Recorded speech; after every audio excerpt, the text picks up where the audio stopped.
একটা খুব ভাঙা বাংলা কথা বুঝুন ভাই, আমি যদি রোজা রাখি আমার গায়ে রোজাদার বলে লেখা ওঠে না। যে আর রোজা রাখলেও এমন কিছু মানুষ আছেন যে খেলেও কি না খেলেও কি পেটের আকার এক সমান দেখা। ফলে কোনো ব্যক্তি জামা পরে আছে তাকে দেখেই বোঝা যায় না লোকটা রোজাদার। হয়তো রমজান মাসে আমরা একজন ইমানদার মুসলমান দেখলে ভাবি নিশ্চিত এই লোকটা রোজাদার, ওটা আলাদা জিনিস। জি, তাহলে রোজাদার গায়ে লেখা থাকে না। কেউ যদি গোপনে জাকাত আদায় করে, জি, তার পিঠে কি ছাপ ওঠে নাকি যে এই লোকটা জাকাত দাতা? ওঠে বাপ। হ্যাঁ, কোনো ব্যক্তি হজ করে এসছেন, তো হজ করে এলে ধরে নিন নর্মালি আমরা দেখি হাজি সাহেবরা সুন্নতি পোশাক পরে, মাথায় একটা রুমাল খাটায় ইত্যাদি, বা টাটকা ফিরে এলে দেখা যায় মাথাটা নেড়া হয়ে আছে। জি, হজ করলেছে, উমরা করেছেন, নেড়া হয়েছেন ইত্যাদি সিম্বলগুলো দেখে মনে হয় এই লোকটা বোধহয় হজ করেছে। কিন্তু আপনি বলুন না, ওরকম সুন্নতি পোশাক, ওরকম চুল খাঁটো করা কিংবা মাথায় রুমাল দিয়ে ঘোরা হাজি ছাড়া প্রচুর লোক আছে না নাই?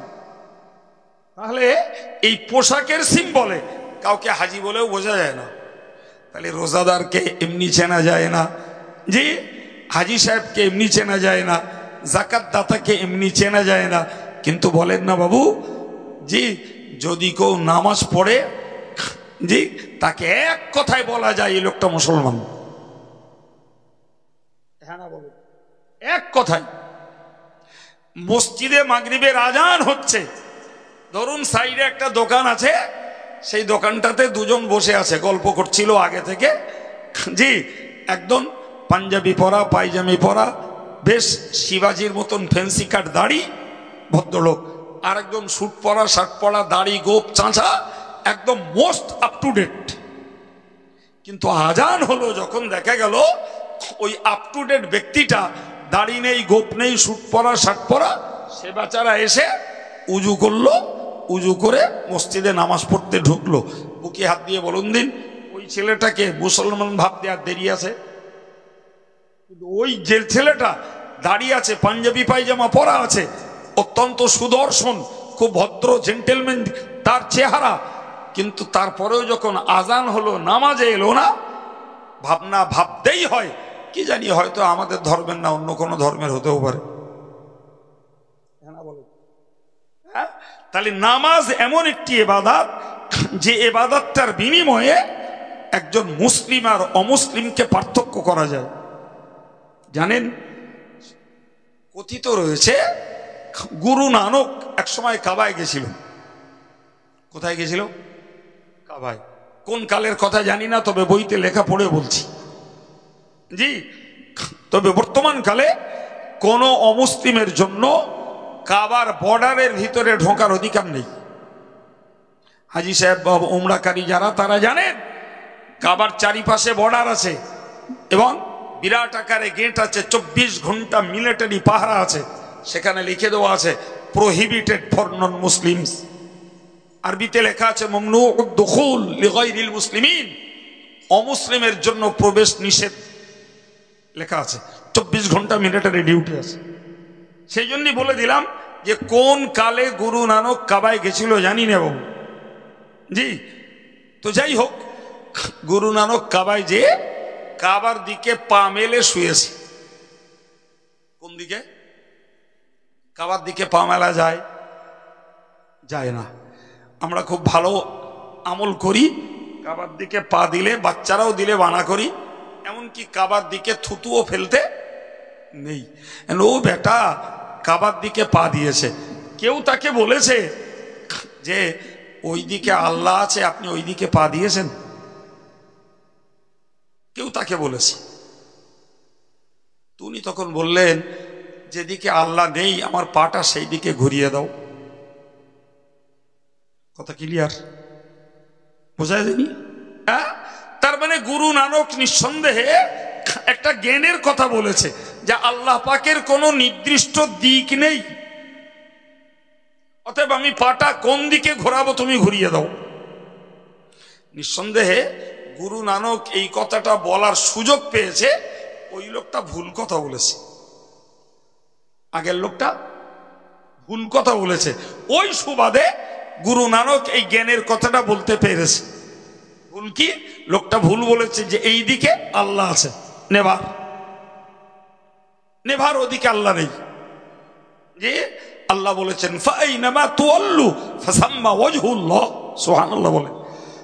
তুমি তুমি যেদিকে ফিরে আল্লাহর জিকির করো, ইবাদত করো, তাসবিহ পড়ো, সেদিকেই তোমার প্রতি আল্লাহর সন্তুষ্টি আছে, সুবহানাল্লাহ বলেন।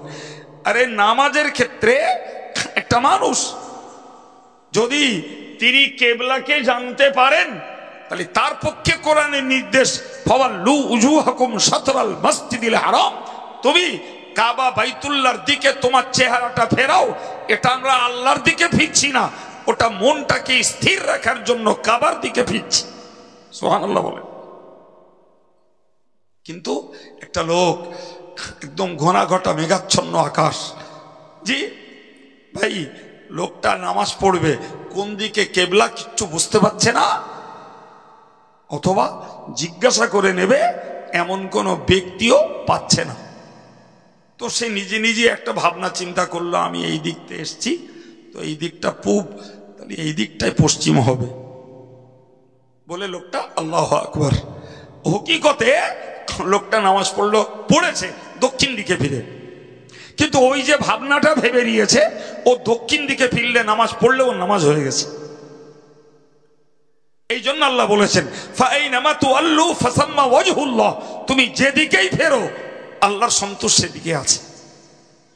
এখন যদি আমি উত্তর দিকে ফিরে বসে বসে তাসবিহ পড়ি, আল্লাহ আমার সওয়াব দেবে না? আমি যদি পূব দিকে ফিরে বসে বসে কোরআন পড়ি, তা আল্লাহ আমার সওয়াব দেবে না? সুতরাং ওই লোকটা ভুল বলেছে যে এই দিকে আল্লাহ আছে আর আপনি এই দিকে পা দিয়েছেন। ওই সুযোগে গুরু নানক বলে নিল এ ভাই, যেদিকে আল্লাহ নেই সেই দিকে পাটা ঘুরিয়ে দাও। কথা ক্লিয়ার? সম্মানিত ভাইরা আমার, আমি যেটা আপনাকে বোঝাতে চাইছি, তাহলে গুরু নানক কাবায় গেছে, ইতিহাস থেকে এটা প্রমাণ পাওয়া যায়। কিন্তু না না বাবা, যে কাবায় 24 ঘন্টা নামাজ হয়, গুরু নানক কিন্তু কাবায় 2 রাকাত নামাজ পড়িনি। এই জন্য বলতে হয় হাদিসের কিতাবে উল্লেখিত হয়েছে আলামুল ঈমানিয়াস সালাত, একজন ইমানদারের নিদর্শন, একজন ইমানদারের লক্ষণ, একজন ইমানদারের সিম্বল হলো নামাজ, নামাজ, নামাজ। রোজার দ্বারা ইমানদার প্রমাণ করানো যাবে না, হজের দ্বারা ইমানদার প্রমাণ করানো যাবে না, যাকাতের দ্বারা ইমানদার প্রমাণ করানো যাবে না। কিন্তু মনে রেখে দিন, নামাজ যখন একজন মানুষ পড়বে তাকে এক বাক্যে ইমানদার মুসলমান বলা যাবে। জোরে বলেন সুবহানাল্লাহ। সুতরাং একজন ইমানদারের জীবনের এটা সিম্বল, জি, তাকে নামাজ পড়তে হবে। নামাজ বাদ দিয়ে ইমানদারের পরিচয় আল্লাহর কাছে নাই। এই জন্য আমি আপনাকে বলেছি ইসলামের বুনিয়াদ হলো এক, আল্লাহকে সাক্ষী দেওয়া মাবুদ বলে, রসুলকে সাক্ষী দেওয়া রসুল বলে। 2 নম্বরে হলো নামাজ কায়েম করা। নামাজ কায়েম করা আমি বিস্তার ব্যাখ্যা করব না, আপনারা যথেষ্ট ধর্মপরায়ণ মানুষ, সংক্ষিপ্ত এতটুকু বলছি, মনে রাখুন নামাজ কায়েমের অর্থ হলো পৃথিবীর কোন কাজের দায়ে আমি নামাজকে ডিটেন করাবো না, কোন কাজের ছুতোয় নামাজের প্রতি অবহেলা দেখাবো না, যে কাজটাকে পিছিয়ে দেবো, নামাজটাকে টাইমলি আদায় করব। এই আন্তরিকতাটুকু থাকতে হবে। কাজ পিছিয়ে যাক, নামাজ টাইমলি হোক, জি। এবং শুধু নিজে নামাজি হব না, নিজের পরিবারটাকেও আমি নামাজি বানাবো, তবে তো নামাজ প্রতিষ্ঠা হবে, আমার মধ্যেও হবে, পরিবারের মধ্যেও হবে। দেখুন এই নির্দেশটা আমার আল্লাহ শুধু আমাদের দেয়নি গো। আমার আল্লাহ কোরআন শরীফে বলেছেন আমুর আহলাকা বিসসালাতি ওয়াসতাবির আলাইহা লা নাসআলুকা রিজকান নাহনু নারযুকুক। আল্লাহ আমার নবীকে বলেছিলেন, নবী হে, তোমার পরিবারকে নামাজ পড়তে বলো। আল্লাহু আকবার। তাহলে আমার পরিবারকে না, আপনার পরিবারকে না, হাফেজ সাহেবের পরিবারকে না, যে খোদ আল্লাহ নবীর পরিবারকে নামাজ পড়তে আদেশ করতে বলেছেন। সুবহানাল্লাহ বলেন। এবার বুঝুন তো বাবু, এবার বুঝুন নামাজ কত গুরুত্বপূর্ণ। যে আপনার মনে করছেন আমাদের রবিউল সাহেব শুধু আমাদের নামাজ নামাজ করে কান মাথা ধরিয়ে দিলে, কাইম সাহেব এসছে তাও সেই নামাজ নামাজ করছে। জি, কিন্তু আপনি ভাবুন যে খোদ আল্লাহ তার নবীকে বলছে যে তোমার পরিবারকে নামাজ পড়তে বলো। জি, নামাজ পড়তে বলো। সঙ্গে আমার আল্লাহ বললেন, সঙ্গে আল্লাহ বললেন অস্তাবির আলাইহা, ও নবী নামাজি যখন নামাজ আদায় করে নিশ্চিত তার একটা কষ্ট আছে। কিন্তু অন্য আয়াত পাকে বলেছেন ও ইন্নাহা লাকাবীরাতুন ইল্লা আলাল খাশিঈন, নামাজ বড় গুরুতর বিষয়, তবে যারা আল্লাহরে ভয় করে, আল্লাহর ভয়ে যারা ভীতু, নামাজ তাদের কাছে গুরুতর নয় বরং মুহাব্বতের বিষয়। নামাজকে যারা মহব্বত করে পৌষ মাসের কনকনে ঠান্ডাতে রীতিমতো সকালবেলা কাঁপছে, উজু করছে, তারপরে জামাত সহ নামাজ আদায় করছে। ঠিক না বলেন? বলেন জি ভাই, আমি অনেকদিন আগের কথা বলছি, অনেকদিন আগের কথা। একদিন জলসা করে এক জায়গায় থাকতে বাধ্য হয়েছিল।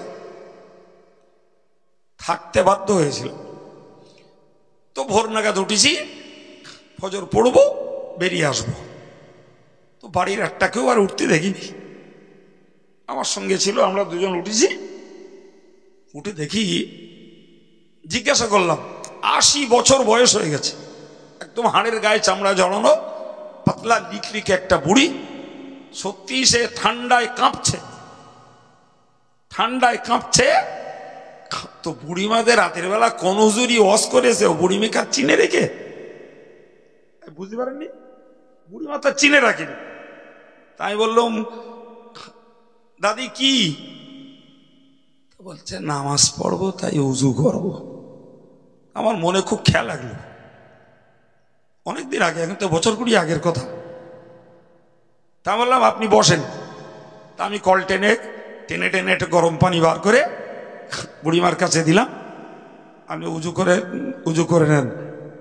তা বুড়িমা উজু করে নিলে, এবার তার বাড়ির ভিতরের ব্যাপার, আমি তো বাইরের দিকে ছিলাম, আমি আমার মতন উজু করে নামাজ পড়ে বেরিয়ে এলাম।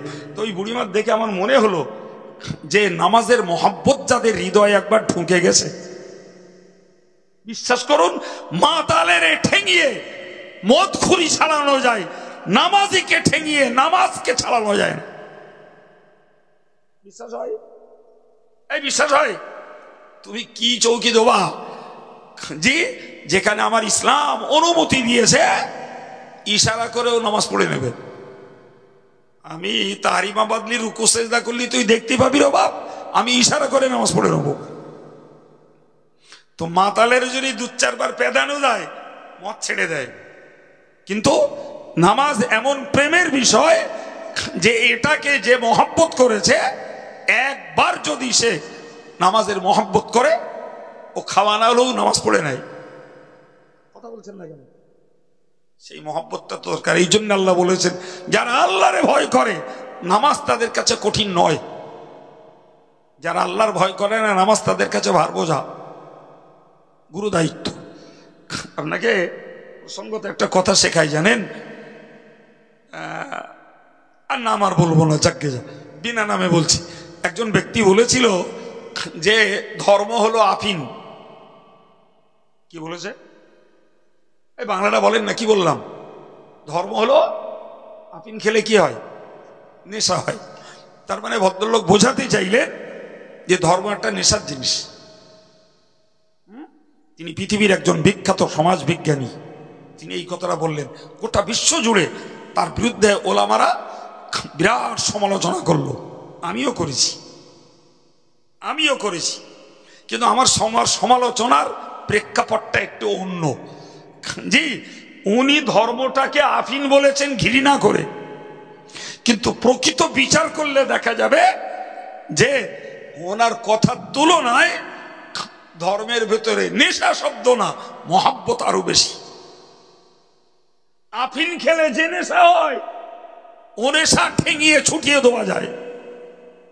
কিন্তু একটা লোক যদি আল্লাহর জিকির করে, আল্লাহর তাসবিহ পড়ে, আল্লাহর ইবাদতের প্রতি যদি সে প্রেম করে, কোন অবস্থাতেই তাকে আল্লাহর জিকির ফিকির তাসবিহ তেলাওয়াত ইবাদত থেকে তাকে ফিরানো যায় না। বাপ কথা বলেন। হযরত মাওলানা জাফর থানেশ্বরী রহমাতুল্লাহ আলাইহি, যিনি ইংরেজদের বিরুদ্ধে একজন ইসলামী সেনা ছিলেন, মস্ত বড় আলেমে দ্বীপ, জি, উত্তরপ্রদেশের থানেশ্বরে তার জন্ম, তাই তাকে বলা হয় মাওলানা জাফর থানেশ্বরী। তাকে ইংরেজ সরকাররা বন্দী করলো, ইংরেজ সরকার বন্দী করলো। তিনি জেলখানার খাবার, ইংরেজের দেওয়া খাবার খাবেন না বলে তিনি তার মধ্যে রোজা রাখলেন। সুবহানাল্লাহ, বাড়িয়ে একটু মন খুলে বলেন, তার মধ্যে কি করলেন? রোজা রাখলেন। তো জেল দারোয়ানের কাছে তিনি সন্ধ্যাবেলা চাইলেন যে আমাকে একটু পানি দেওয়া হোক। পানি খোদার নিয়ামত, পানি খোদার নিয়ামত, এটা ভোগ করতে দোষ নাই। উনি জাস্ট পানি একটু চাইলেন, রোজাটা ভাঙবেন তাই, ইফতার করবেন তাই।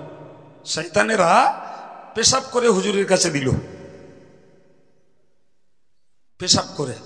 আমার বোঝানোর উদ্দেশ্য, জি, হযরত মাওলানা জাফর থানেশ্বরী যখন ইংরেজদের অত্যাচারের পিরিয়ডে জেল খাটছেন, অথচ তার মধ্যে রোজা রাখছেন, ইফতার করবেন, পানি চেয়েছেন, বিনিময়ে তারা পেশাব দিয়েছে, ছুঁড়ে ফেলে দিয়ে তিনি বলেছিলেন, জি, আমার ইংরেজের এই হারাম খাদ্যের প্রয়োজন নয়, মশলা বাঁচানোর জন্য ইফতার করতে চেয়েছিলাম। আমি বিশ্বাস করি আল্লাহ পাক আমাকে তার খাদ্য খাওয়াবেন।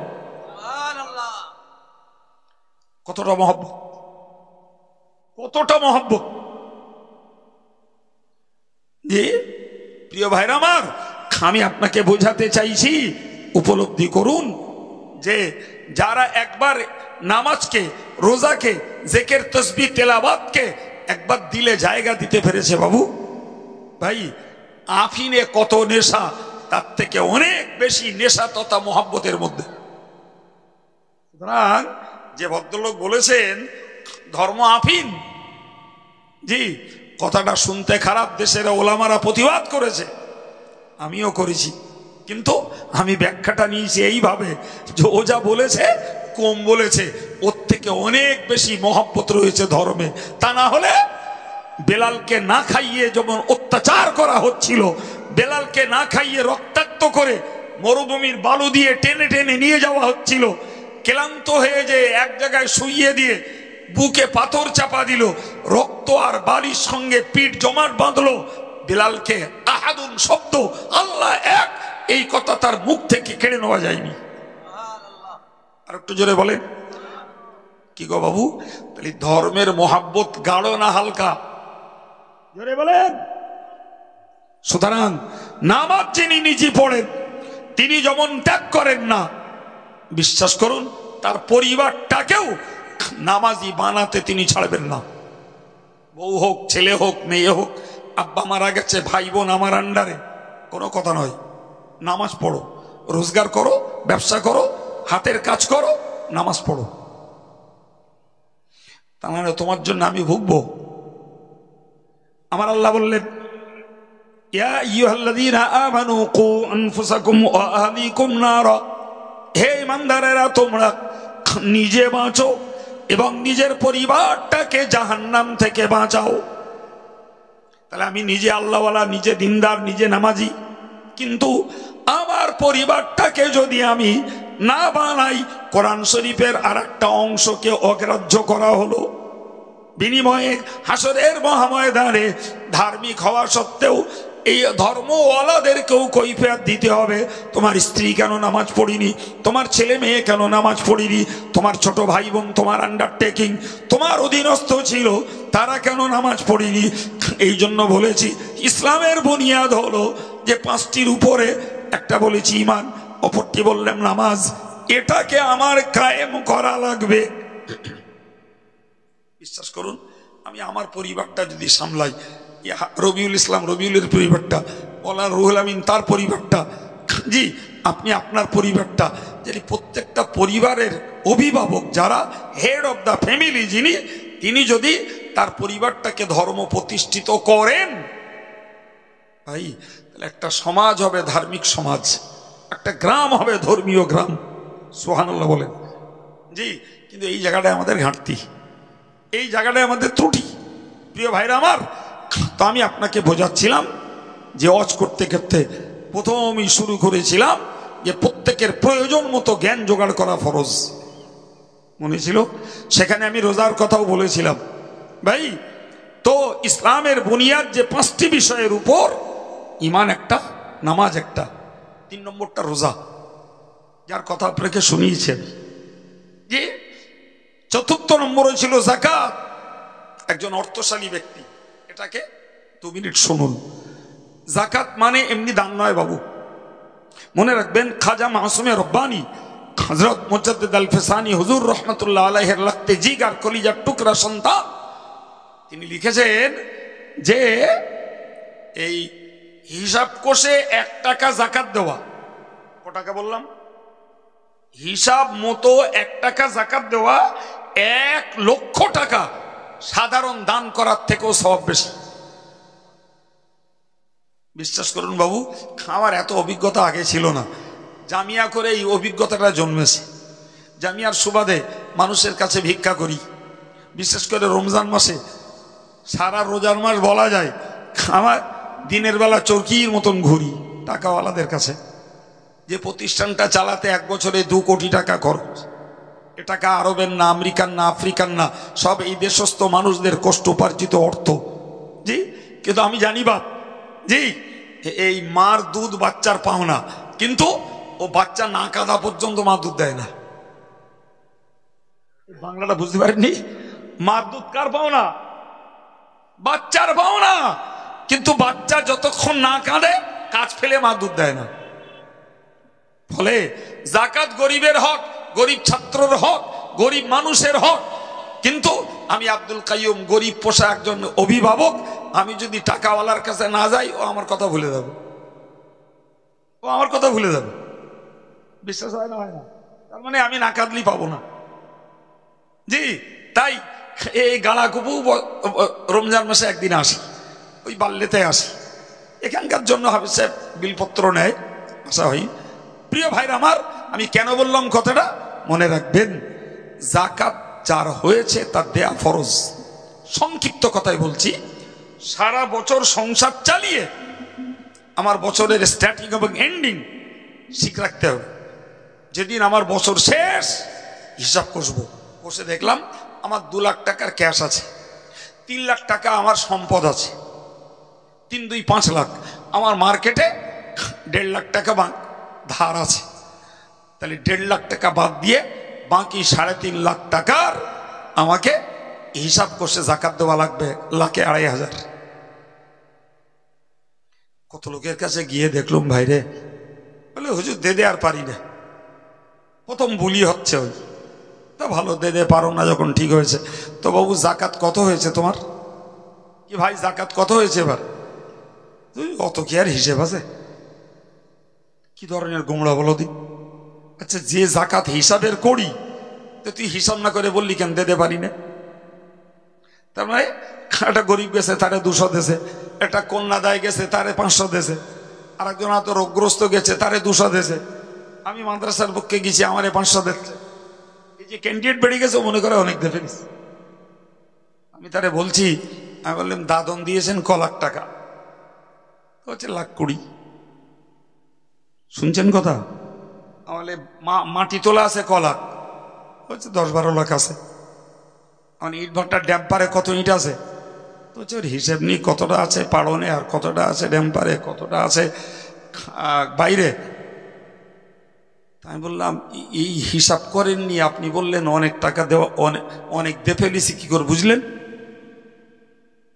আপনি জানেন আপনার দাদনের টাকা, ইটের টাকা, মাটির টাকা সব হিসাব করে যাকাত দেওয়া লাগবে। কত বড় কপাল পোড়া, বলছে অত হিসাব করে পারা যায়? কি সর্বনাশ বলুন দিন। এরকম অভিজ্ঞতা আমার আছে। আমার শোনাচ্ছে বলছে হুজুর এবার আর পয়সা করি ভালো নেই, 500 টাকা নিয়ে যান। কেন নেই কেন? তা বলছে বোম্বে আমার ছেলে একটা ফ্ল্যাট কিনেছে, 1,02,00,000 টাকা দে কিনেছে, ফ্ল্যাট কিনেছে। আমি তখন ফট করে ঘুরিয়ে বলেছি, আমি বললাম ভাই তো 1,02,00,000 টাকা জাকাতটা দেওয়া হয়েছে? তো তা তো আমি জানিও, ছেলে জানে। দেখো কি ধরনের মাজায় গোমড়া, এর বেলায় ছেলে জানে আর দেওয়ার বেলা 500 দিচ্ছে আর বলছে এবার আর দিতে পারতিস না। তাহলে হাই সাহেব সেটা হসিয়াব লোক, ও রেখে দেন, দিতে হবে না।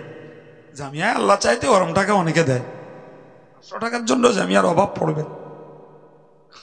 আমি বললাম হাই সাহেব ভালো করে খোঁজ নেন, যদি টাকা দিয়ে ফ্ল্যাট কেনে ও ফ্ল্যাট থাকবে, নাহলে ও যাবে। বলো 3 বছর পুরিনি প্যান প্যান করছে আমার কাছে এসে, বলছে যে সে ফ্ল্যাটটা বিক্রি হয়ে গেছে, ছেলের ব্যবসাটাও বন্ধ হয়ে গেছে। আর হাই সাহেব আমার কাছে প্যান প্যান করে লাভ হবে না, আল্লাহর কাজ করেন। 1 কোটি টাকার জাকাত ছিল 2.5 লক্ষ টাকা, ওটা দিয়ে দিলে আল্লাহ হেফাজত করত। সুতরাং মনে রাখতে হবে জাকাত খেলনা নয়, জাকাত দাতাদের উচিত পাওনাদারকে যে দিয়ে আসা। যদি তাও না দেই, গ্রামের দিন দুঃখী গরিব আর্ত দুস্থ অসহায় কিংবা প্রতিষ্ঠানগুলোতে গরিব ছাত্রগুলোকে পোষা হয়, এদের পিছনে জাকাতের টাকাগুলো নিজের দান দিয়ে ইসলামের বুনিয়াদকে ঠিক রাখার দরকার। জি সম্মানিত ভাইরা, 5 নম্বর টাকাওয়ালার জন্য হজ, এটি বুনিয়াদ। এই জন্য একজন সুবিখ্যাত লেখক তার বইতে লিখেছেন, জি প্রেমের 5 অধ্যায়, আল্লাহর ভালোবাসার জন্য প্রয়োজন ঈমান, নামাজ, রোজা, যাকাত, হজ। 5টি কর্মের ভিতর দিয়ে বান্দা আল্লাহর প্রেম লাভ করতে পারে। সুবহানাল্লাহ। সম্মানিত ভাইরা, আমার অভ্যাস উঠিছে আলোচনা শুরু করেছি, আজকে আল্লাহ যা নসিবে জুটিয়েছিল বলেছি। তবে মনে হয় শুরু থেকে পর্যন্ত জি প্রয়োজন মতো কিছু জ্ঞানের কথা আপনাদের কাছে শেয়ার করিয়েছেন আল্লাহ। ঠিক না বলুন? ফাও ফাঁকড়া কথা বলেছি মনে হয়? আল্লাহ কবুল করুন। বিদায় নেব বাবু। জি বিদায়ের আগে আপনাদেরকে দাওয়াত দিচ্ছি অল ইন্ডিয়া সুন্নতুল জামাতের সুবৃহৎ ইসলামী উচ্চশিক্ষা প্রতিষ্ঠান, যেখানে হাফেজকে কোরআন দাওর করিয়ে একদিনে কোরআন শোনালে বই তাকে পাগড়ি দেওয়া হয়, সার্টিফিকেট দেওয়া হয়, মৌলানা পড়ানো হয়, কারি পড়ানো হয়, ইফতা তথা মুফতি বিভাগ পড়ানো হয়, তফসির বিভাগ পড়ানো হয়, হাদিস বিভাগের আলাদা কোর্স তাখাসসুস পড়ানো হয় এবং আদব তথা আরবি সাহিত্য বিভাগ পড়ানো হয়। আপনাদেরও দান আছে আগামীর জন্য। ইসলাম সবে আপনাদেরকে দাওয়াত দিচ্ছি এবং দাবি রাখছি, আমাদের মৌলানা রুহুল আমিন ক্যাবত রবিউল ইসলাম এরা বিল কুপন নেয়, 10 টাকার কুপন, 20 টাকার কুপন কিছু নেয়, রমজান মাসেও বিল নেয়, আপনারা দেন।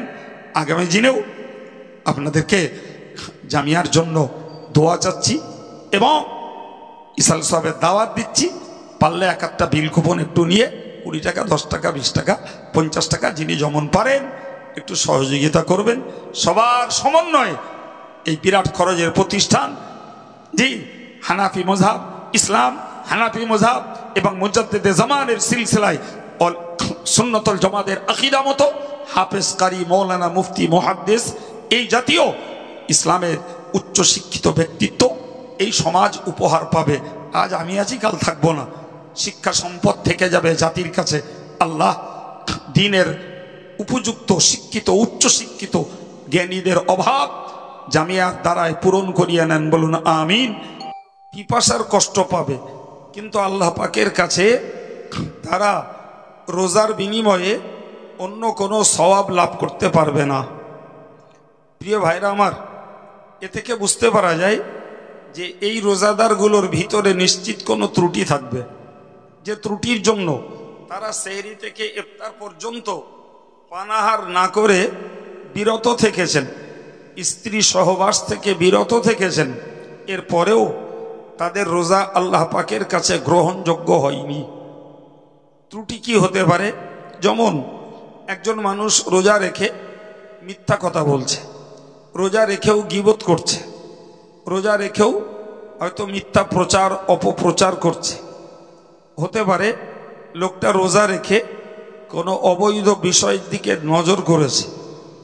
হয়তো হতে পারে ওই লোকটা রোজা রেখে কোনো অবৈধ বিষয় কান দিয়ে শুনেছে। এ থেকে বুঝতে পারা যায় যে বাহ্যিকভাবে সেহরি থেকে ইফতার পর্যন্ত যেমন পানাহার এবং স্ত্রী সহবাস থেকে বিরত থাকার নাম রোজা, তেমন নিজের জবানটাকে গীবত গেল্লা মিথ্যা থেকে বিরত রাখা, কানটাকে অবৈধ বিষয় শ্রবণ করা থেকে বিরত রাখা, চোখটাকে অবৈধ প্রদর্শনী দেখা থেকে বিরত রাখা, এগুলোও কিন্তু একজন প্রকৃত রোজাদারের গুরুদায়িত্ব। এখন হতে পারে আল্লাহ ভালো জানেন যে ওই লোকগুলো হয়তো না খেয়েছে, না পান করেছে, এটা ঠিক, অথচ তারা বাকি অঙ্গগুলোকে শরীয়ত বিরোধী কার্যকলাপ থেকে বিরত রাখতে পারেনি।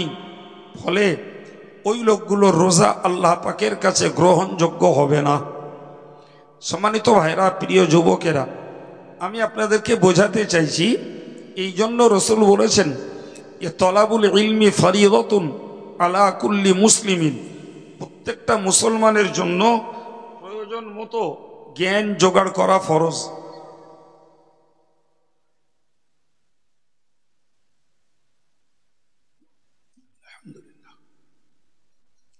প্রয়োজন মতো জ্ঞান জোগাড় করা ফরজ। ভাই, আমরা আজকের এই মজলিসটায় বসেছি, এই মজলিসটাতে ইসলামের পক্ষে মৌলিক কথাগুলো শেখানো হয়, কিন্তু পরবর্তীতে সেই কথাগুলোকে নিজেদের জীবনে বাস্তবে ধরে রাখতে হয়। এটা মৌলিক মন তৈরি করার জন্য একটা মজলিস, মূল একটা মন বানানোর জন্য এই মজলিসটা। তো আমি আপনাকে শুরুতেই যে কথা বললাম, তো কথাটার আরেকটুখানি বিস্তার ব্যাখ্যা নেন যে একজন ইমানদারের পক্ষে নামাজ এবং রোজা এ দুটি খুব সাধারণ হুকুম, এটা থেকে কারো ছাড় হয় না।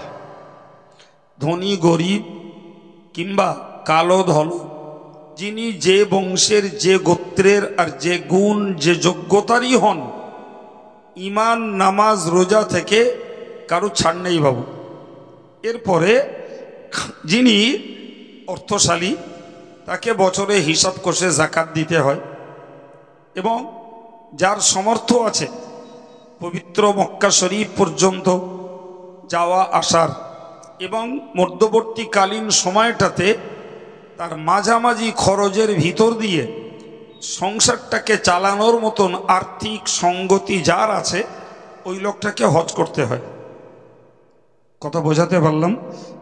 তাহলে এই জাকাত অর্থশালীর জন্য, হজও অর্থশালীর জন্য, কিন্তু ইমান নামাজ রোজা এ তিনটি ধনী গরিব সবার জন্য, কারো ছাড় নাই। ফলে মুসলমানকে নিজের ইমান রক্ষার জ্ঞান এবং সঠিকভাবে নামাজ আদায়ের জ্ঞান এবং পরিশুদ্ধভাবে রোজা রাখার জ্ঞান লাভ করা একান্ত ফরজ, এখানে কারো ছাড় নেই। ভাই, এর পরের বাকি যে জ্ঞানগুলো আছে সেগুলোর ব্যাপারে মৌলিক কথা এরকম, ধরুন আমি একটা ব্যবসা করব, তো আমাকে ব্যবসা সংক্রান্ত জ্ঞান জোগাড় করা আমার জন্য ফরজ। যিনি ব্যবসা করবেন না, তার ব্যবসা সংক্রান্ত জ্ঞান জোগাড় করা ফরজ নয়। যিনি বিয়ে করবেন, তার বিয়ে সংক্রান্ত জ্ঞান জোগাড় করা ফরজ।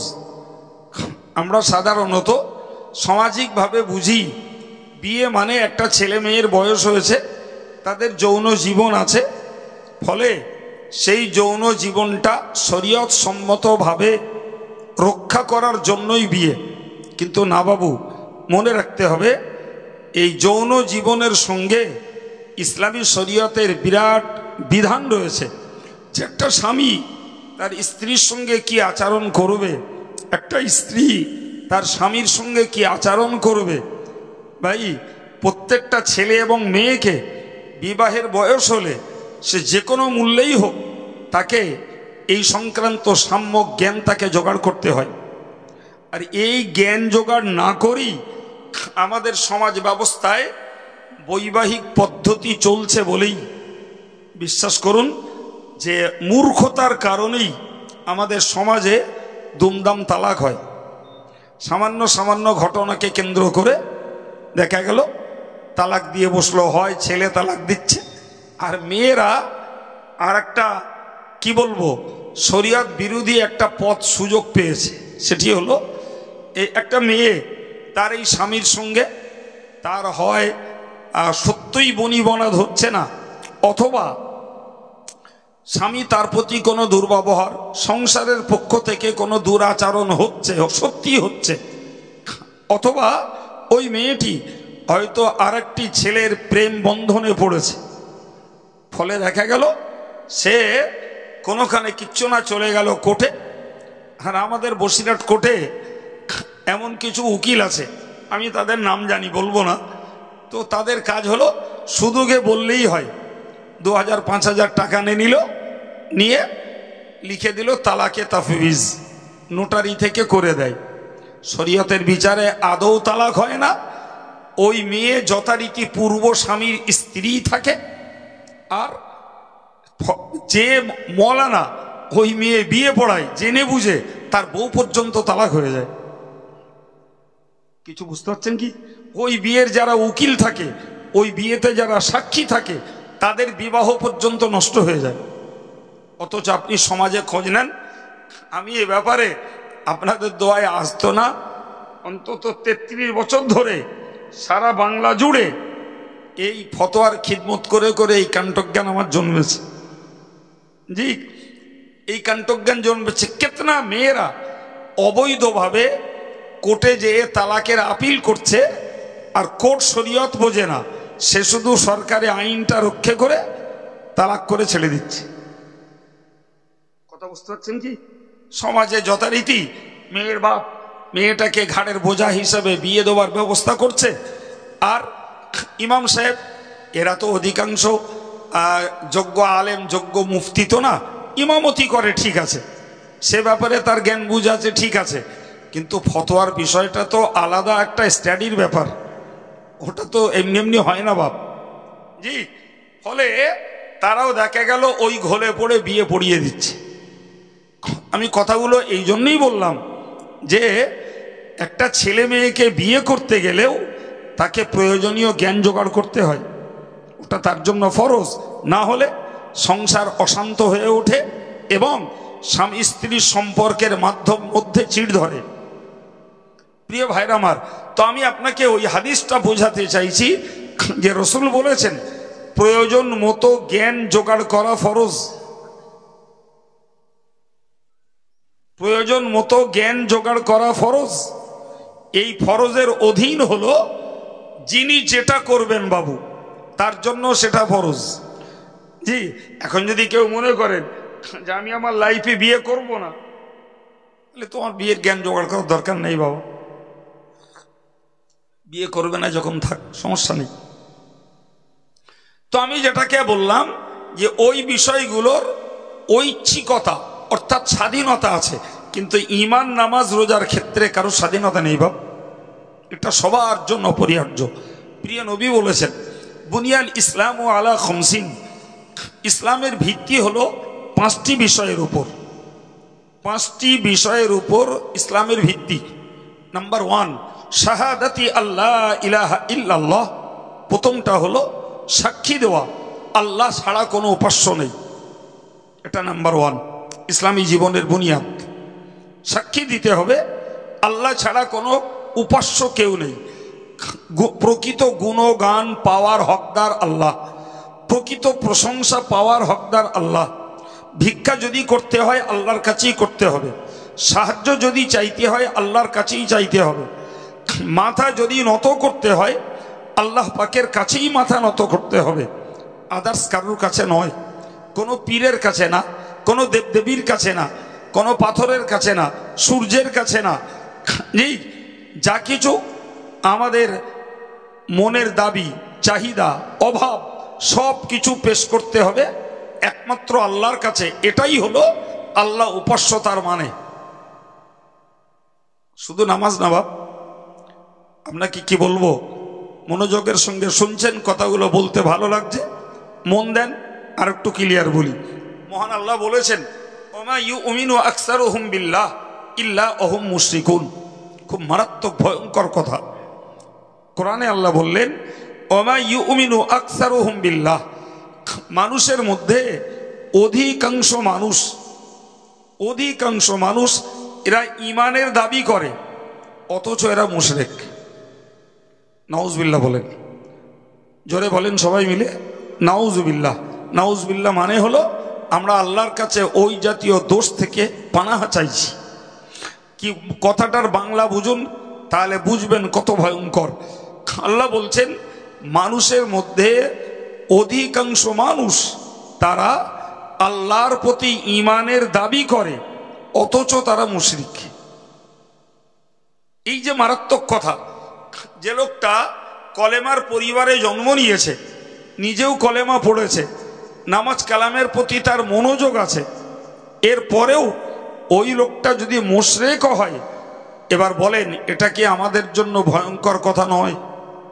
আমরা তো বাহ্যিকভাবে দেখছি আলহামদুলিল্লাহ আমরা ইমানদার, আমরা ধর্মপরায়ণ, আমরা নামাজি, কিন্তু কোন দোষ আমাদের মধ্যে ঘটছে যে দোষের জন্য আল্লাহ বললেন যে এদের অধিকাংশ মুশরিক।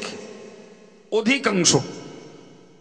এই দোষগুলোকে যদি একটু ভাবি তাহলে আমি আপনাকে বোঝাতে পারবো। ফর এক্সাম্পল, আমরা বিশ্বাস করি ইন্নাল্লাহ হুয়ার রাজ্জাক, যার বাংলা মানে হলো আল্লাহ পাকই হলেন অতি রুজি দাতা। সুবহানাল্লাহ। রুজির মালিক আল্লাহ। আমাদেরকে যে কাউকে জিজ্ঞাসা করা হোক যে রুজির মালিক কে, আমরা এক কথায় বলবো আল্লাহ।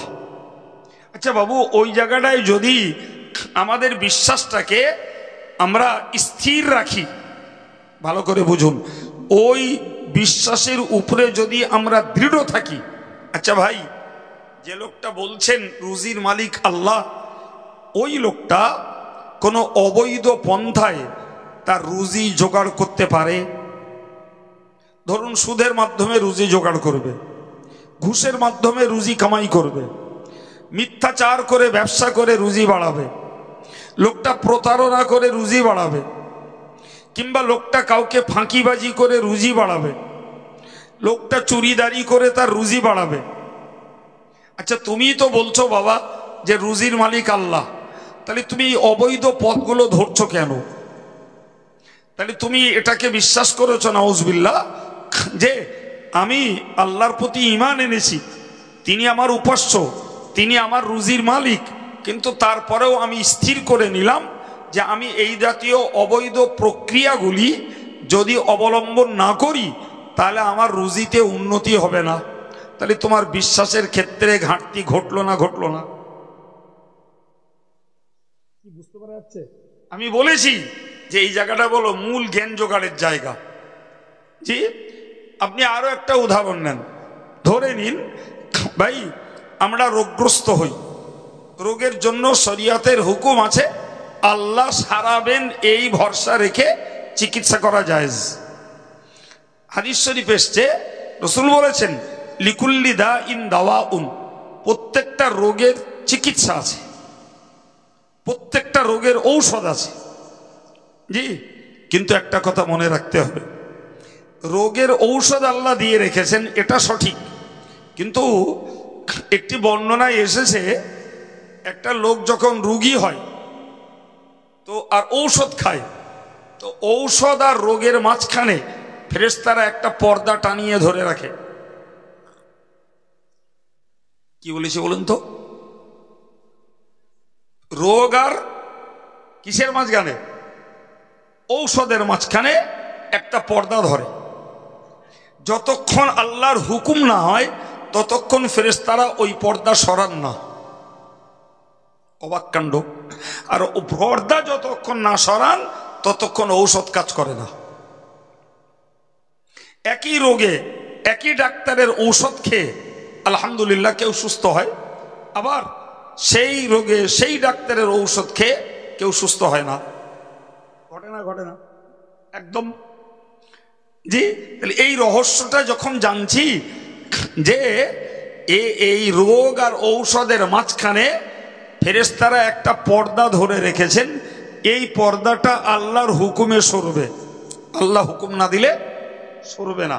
তাহলে রুগীদেরকে এ কথা শিখতে হবে যে ঔষধ খাওয়া জায়েজ করেছো আল্লাহ, আমি ঔষধ খাচ্ছি, কিন্তু তোমার হুকুম না হলে আমার রোগ সারবে না, ফলে আমি রোগ সারবার জন্য আল্লাহ পাকের দ্বারস্থ হতে বাধ্য।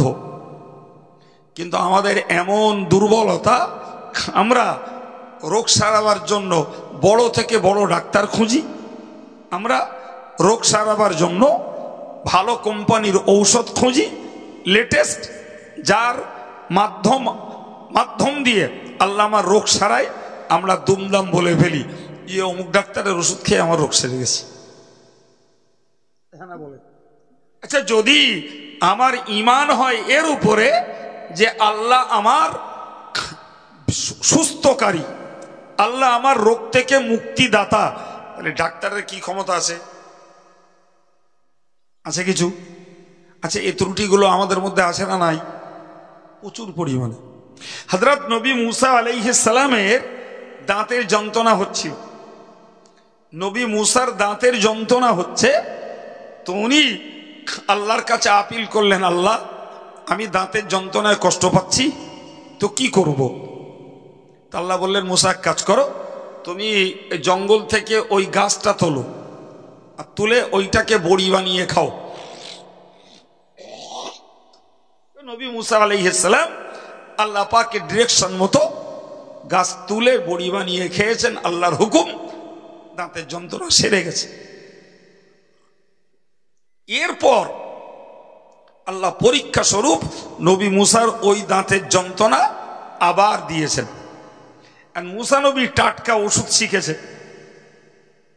কি ওষুধ? গাছ বড়ি বানিয়ে খেলে সেরে যাবে। মুসা নবী আল্লাহকে কিছু না বলে সরাসরি যে উনি সেই গাছ তুলে এনে বড়ি বানিয়ে খেয়েছেন, সে দাঁতের যন্ত্রণা সারে না। এখন সারছে না যখন, তখন উনি আবার আল্লাহ পাকের দ্বারস্থ হয়েছে। আল্লাহ, আপনি যে গাছের বড়ি বানিয়ে খেতে বললেন, খেলাম, আমার যন্ত্রণা সারলো, আমি আবার হয়েছে খাচ্ছি তো সারে না। তাফসীর কারকেরা লিখেছেন যে আল্লাহ কুদরতের হাসি হেসে মুসা নবীকে বলেছিলেন, মুসারে তুমি কি মনে করলে যে ওই গাছ তোমার রোগ যন্ত্রণা সারিয়েছে? হে মুসা, আগের বারে আমার কাছ থেকে ঘুরে গাছের কাছে গেছিলে, এই জন্য আমি হুকুম দিয়েছিলাম, তোমার যন্ত্রণা সুস্থ হয়েছিল, কিন্তু এবারে গাছের কাছ থেকে ঘুরে তুমি আমার কাছে এসছো। বোঝা গেল কি? তাহলে তোমার এই ধারণাটা পাল্টে নাও যে গাছে রোগ সারেনি, বরং আমার হুকুমে সেরেছে। সুবহানাল্লাহ বলেন। সারা পৃথিবীর মানুষের জন্য হযরত নবী মুসা আলাইহিস সালামের এ ঘটনা একটি জ্বলন্ত শিক্ষা, যে ওষুধ আমরা যতই ব্যবহার করি, যত বড় থেকে বড় ডাক্তার দেখাই, যত ব্র্যান্ডেড কোম্পানির ঔষধ খাই, যতক্ষণ আল্লাহর হুকুম না হয় ততক্ষণ পর্যন্ত কোনো রোগীর রোগ সারে না। অথচ আমাদের সমাজ ব্যবস্থায় বহুল প্রচলিত, জি, ডাক্তারখানায় যেয়ে বলছে ডাক্তার, আমার বাড়ির কারুর কিছু হলি না, তোমার ওষুধ না খালি সারে না। বলে না? জি, আমি এই কথাগুলো আপনাকে জুড়লাম কিসের ভিত্তিতে?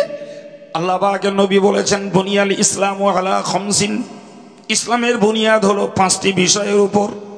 নাম্বার 1, শাহাদাতি আল্লাহ ইলাহা ইল্লাল্লাহ, আল্লাহ ছাড়া কোনো উপাস্য নেই, এই সাক্ষীটা দেওয়া। আমি ওইটার ব্যাখ্যা দিতে যে আপনাকে এতগুলো কথা শুনিয়ে দিলাম যে শুধু আল্লাহ মাহবুদ, আল্লাহ উপাস্য, লা ইলাহা ইল্লাল্লাহ, এ কথা বললেই ঈমান রক্ষা হবে না বাবা, বরং মনে রাখতে হবে ঈমান যদি আমায় রক্ষা করতে হয় তাহলে আল্লাহকে উপাস্য হিসাবে আনুষঙ্গিক যাবতীয় বিষয়কে আল্লাহর প্রতি আস্থা রাখতে হবে। আমার রিজিক, আমার সম্মান, আমার অপমান, আমার রোগ, আমার রোগের মুক্তি এবং আমার জীবন আমার মরণ সব কিছু ওই আল্লাহর কুদরতে, তেনার হুকুম ব্যতীত না একটা গাছের পাতা নড়ে, না তানার হুকুম ছাড়া একটা গাছের পাতা খসে। ফলে আমাকে ভাবতে হবে আমার টোটাল লাইফ তথা ধর্ম জীবনটা নির্ভর করছে ওই আল্লাহ পাকের উপরে, নিষ্কলুষ বিশ্বাসের উপর। এর নাম হলো আল্লাহকে সাক্ষী দেওয়া। এমনি লা ইলাহা ইল্লাল্লাহ মুহাম্মাদুর রাসূলুল্লাহ। ভাইরে, আমরা কেন গো, আমাদের বাচ্চা ছেলে পেলেগুলোও পড়ে না জি? এটা ওদের পড়া আর আমাদের পড়া, দুটোর পার্থক্যটা এই জায়গাটায়। ওরা পড়ে মুখস্থ বিদ্যা, আর আমাদেরকে পড়তে হবে জ্ঞানগত পড়া। এর মানে কি, এর মর্ম কি, এটা আমায় উপলব্ধি করতে হবে। জি, হযরত নবী ইব্রাহিম আলাইহিস সালামকে যখন নমরুদ জিজ্ঞাসা করেছিল, ইব্রাহিম তোমার রবের পরিচয় কি, তোমার রবের পরিচয় কি? তিনি এক কথায় বললেন, রব্বি আল্লাযী ইহয়ী ওয়া ইউমীত। আমার রব তিনি যিনি জীবন দেন এবং মারেন। সুবহানাল্লাহ। আর কি করেন? হুয়া ইউতিমুনি ওয়া ইয়াসকিনি। আমার রব আমাকে খাদ্য খাওয়ান এবং আমাকে পানি পান করান। আর কি করেন? হযরত ইব্রাহিম বললেন, ওয়াইদা মারিতু ফাহুয়া ইয়াশফিন। আমি যখনই অসুস্থ হই তিনি আমাকে সুস্থ করেন। সুবহানাল্লাহ বলেন। এটা আমার রবের পরিচয়। প্রিয় ভাইরা আমার, ওইগুলোই হতে হবে আমাদের ঈমান। আমার বাঁচিয়ে রেখেছেন আল্লাহ, মারবেন আল্লাহ, আমাকে খাদ্য খাওয়ান আল্লাহ, আমাকে পানি পান করান আল্লাহ, আমাকে রোগ দেন আল্লাহ, রোগ থেকে মুক্তি দেন আল্লাহ। এমনকি কোরআন বলেছে, মাই ইউহিনিল্লাহু ফামা লাহু মিন মুকরিম। জি, আল্লাহ যদি কাউকে অপদস্থ করে তাকে সম্মান করার কেউ নেই, আর আল্লাহ যদি কাউকে সম্মান দেন তাকে অপমান করার কেউ নেই। সুবহানাল্লাহ বলেন। এ থেকে বুঝতে পারা যায় সম্মান আর অপমান এটাও মালিকের কাছ থেকে পাস হয়। সুবহানাল্লাহ বলেন। এটাও মালিকের কাছ থেকেই পাস হয় রে বাবা। ফলে আমি আপনাকে বোঝাতে চাইছি, ইসলামের ভিত্তি হলো আল্লাহকে উপাস্য বলে সাক্ষী দেওয়া, সেই সঙ্গে বলা ও আন্না মুহাম্মাদার রাসূলুল্লাহ। আর একটা কি, মুহাম্মদ বংশগতভাবে আব্দুল্লাহর বেটা, মা আমিনার গর্ভজাত সন্তান। জি, তিনি কুরাইশ বংশের ছেলে, তিনি মক্কা নগরীর ছেলে। এগুলো তার হলো বংশীয় বা তার জন্মগত পরিচয়। কিন্তু মুহাম্মদ সাল্লাল্লাহু আলাইহি ওয়াসাল্লামের সবথেকে বড় পরিচয় হলো মুহাম্মাদুর রাসূলুল্লাহ। সুবহানাল্লাহ বলেন। কোরআন শরীফে মহান আল্লাহ জানিয়েছেন, ওমা মুহাম্মাদুন ইল্লা রাসূল। মুহাম্মদ সাল্লাল্লাহু আলাইহি ওয়াসাল্লাম রাসূল ব্যতীত অন্য কেউ নন। অন্য আয়াত পাকে আল্লাহ বলেছেন, মা কানা মুহাম্মাদুন আবা আহাদিম মির রিজালিকুম ওয়ালাকিন রাসূলুল্লাহি ওয়া খাতামান নাবিয়্যিন। হে বিশ্ববাসী, তোমরা মনে রাখো, মুহাম্মদ সাল্লাল্লাহু আলাইহি ওয়াসাল্লাম তোমাদের মধ্যকার কোন পুত্রের পিতা তিনি নন, কোন ব্যক্তির পিতা তিনি, কোন পুরুষের পিতা তিনি নন। তখন রাসূলুল্লাহর পুত্র সন্তান আল্লাহ যাদেরকে দিয়েছিলেন তাদের ইন্তেকাল হয়ে যায়, শুধু 4টে কন্যা সন্তান বেঁচে থাকে।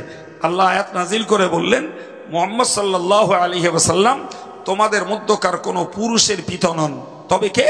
ওয়ালাকিন রাসূলুল্লাহ, তিনি আল্লাহ পাকের রাসূল, ও খাতামান নবিয়্যিন, এবং তিনি হলেন নবীদের শেষ নবী।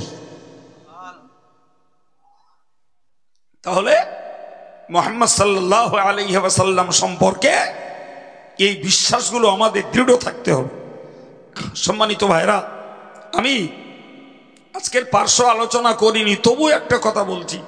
ভাই, বর্তমান বিশ্বে আমাদের দেশে, এমনকি আমাদের 24 পরগনাতেও এমন মতবাদের মানুষ রয়েছে যারা আমার রাসূলুল্লাহকে শেষ নবী বলে মানে না। মনে থাকবে কথা, আমার রসুলকে যারা শেষ নবী বলে মানে না, তারা পাঞ্জাবের গুরুদাসপুর জেলার কাদিয়ান নামক গ্রামের মির্জা গোলাম আহমদকে তারা শেষ নবী বলে। আর একটু জোরে বলেন।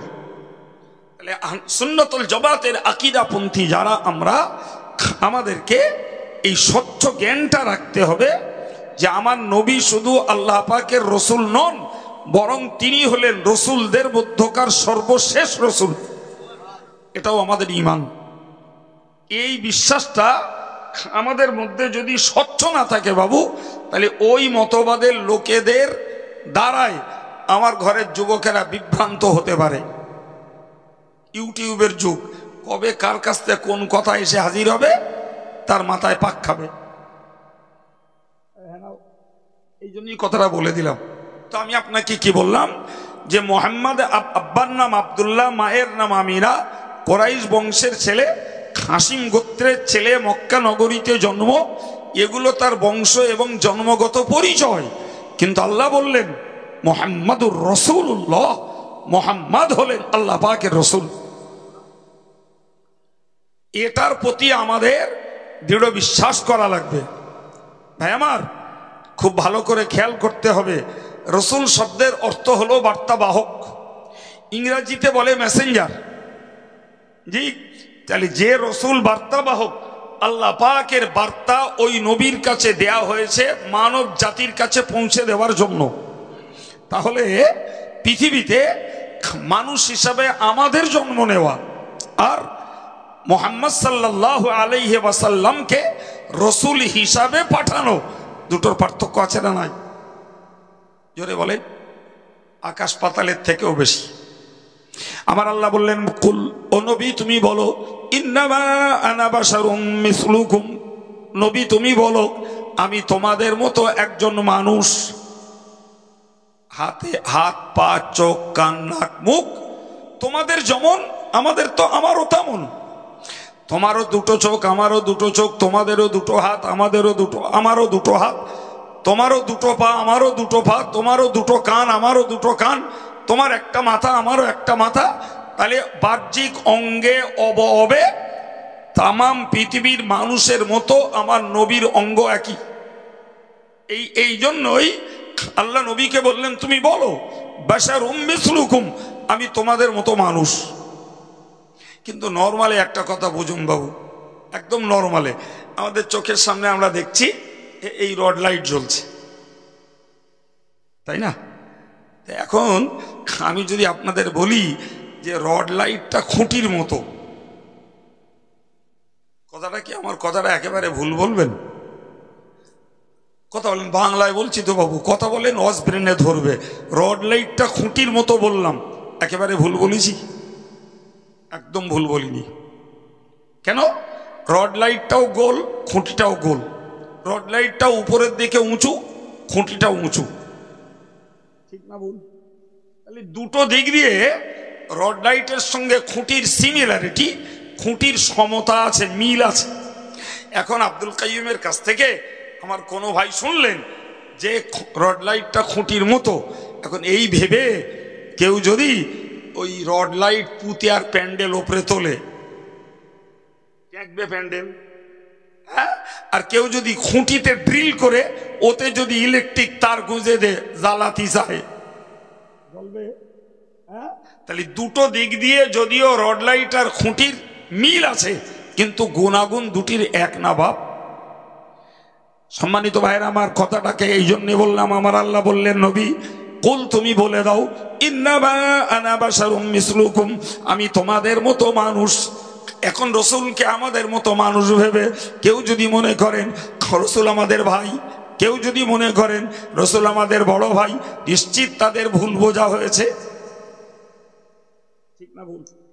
রসুল তোমার মতো দেখতে শুনতে মানুষ, কিন্তু গুণাগুণে তোমার থেকে নবীর পার্থক্য আকাশ পাতালের থেকেও বেশি।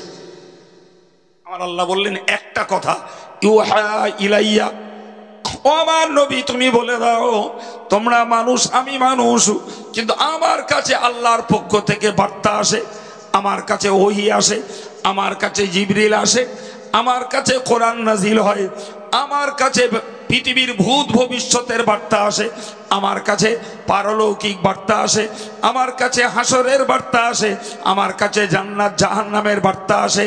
না না, এইগুলো তোমাদের কারোর কাছে আসে না। সুতরাং দেখতে তোমাদের মতো অঙ্গের মানুষ, কিন্তু গুনাগুনে তোমাদের সঙ্গে আমার কোনো মিল নাই। সুবহানাল্লাহ হবে না? সুতরাং দুম করে বললুম লা ইলাহা ইল্লাল্লাহ মুহাম্মাদুর রাসূলুল্লাহ, আর আমি মুসলমান হয়ে গেলাম। ব্যাপারটা অত সহজ না বাবা, ব্যাপারটা অত সহজ না। জি, এই জাতীয় মজলিসগুলোতে বসে এই আভ্যন্তরীণ শিক্ষাগুলো আমাদের লাভ করতে হবে, তবে একটা সুস্থ সঠিক মজবুত ইমানের মন তৈরি হয়। তো আমি আপনাকে কি বললাম, ইসলামের ভিত্তি 5টি বিষয়ের উপর। তার প্রথমটা হলো আল্লাহকে নিরঙ্কুশভাবে মাবুদ বলে সাক্ষী দেওয়া, আর মুহাম্মদ সাল্লাল্লাহু আলাইহি ওয়াসাল্লামকে রসুল বলে আমাকে সাক্ষী দেওয়া। সেই রসুল বলার অর্থ এতগুলো। সম্মানিত ভাইরা আমার, এরপরে আমার আল্লাহ পাকের নবী বলেছেন ওই ইকামিস সালাত, একজন ইমানদারের জীবনের আরেকটি বুনিয়াদ হলো, ইমানদারের জীবনের বুনিয়াদ হলো, ইসলামের ভিত্তি হলো নামাজটাকে কায়েম করা। অর্থাৎ যেই লোকটা ইমান নিয়ে এসেছে, ওর ইমানদারিত্বের প্রথম সিম্বল হলো দৈনিক 5 বার নামাজটাকে প্রতিষ্ঠিত করা। দেখেন, ওমা আলাইনা ইল্লাল বালাগ। আসসালামু আলাইকুম। প্রাণ খুলে দুরূদ শরীফ আল্লাহুম্মা।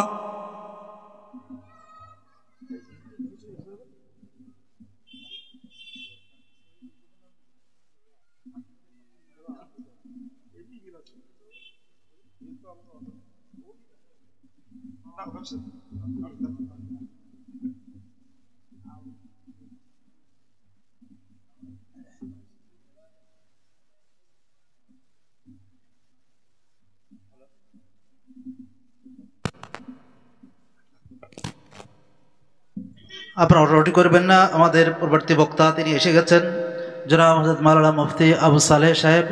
তিনি এখনই আপনাদের সম্মুখে আসছেন।